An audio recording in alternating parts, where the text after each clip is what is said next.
December 14th, 2010. The place, a dangerous smuggling route in Arizona, not far from the border.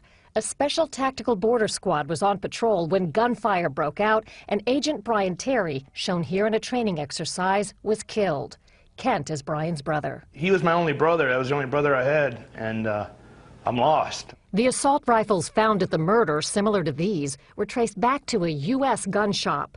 Where they came from and how they got there is a scandal so large, some insiders say it surpasses the shootout at Ruby Ridge and the deadly siege at Waco.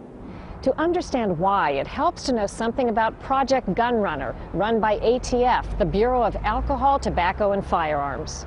Project Gunrunner deployed new teams of agents to the southwest border. The idea, to stop the flow of weapons from the U.S. to Mexico's drug cartels.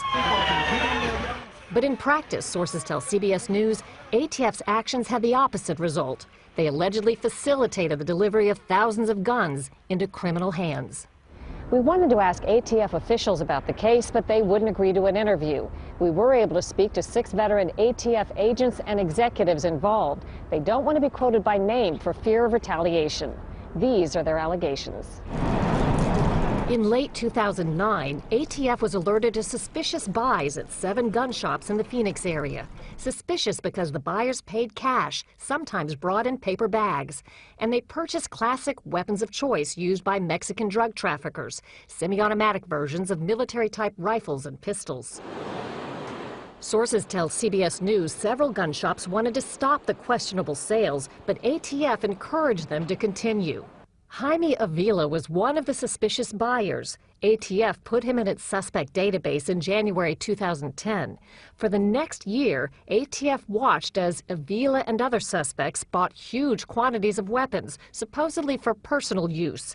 They included 575 AK-47 type semi-automatic rifles. ATF managers allegedly made a controversial decision, allow most of the weapons on the streets. The idea was to get intelligence and see where they ended up. Insiders say it's a dangerous tactic called letting the guns walk.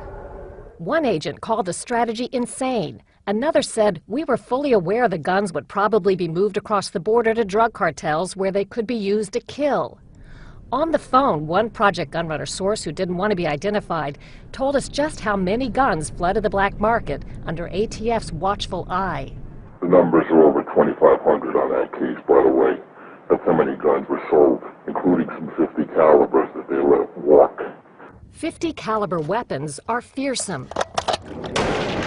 For months, ATF agents followed 50 caliber Barrett rifles and other guns believed headed for the Mexican border, but were ordered to let them go. One distraught agent was often overheard on ATF radios begging and pleading to be allowed to intercept transports. The answer, negative, stand down. CBS News has been told at least 11 ATF agents and senior managers voiced fierce opposition to the strategy. It got ugly, says one. There was screaming and yelling, says another.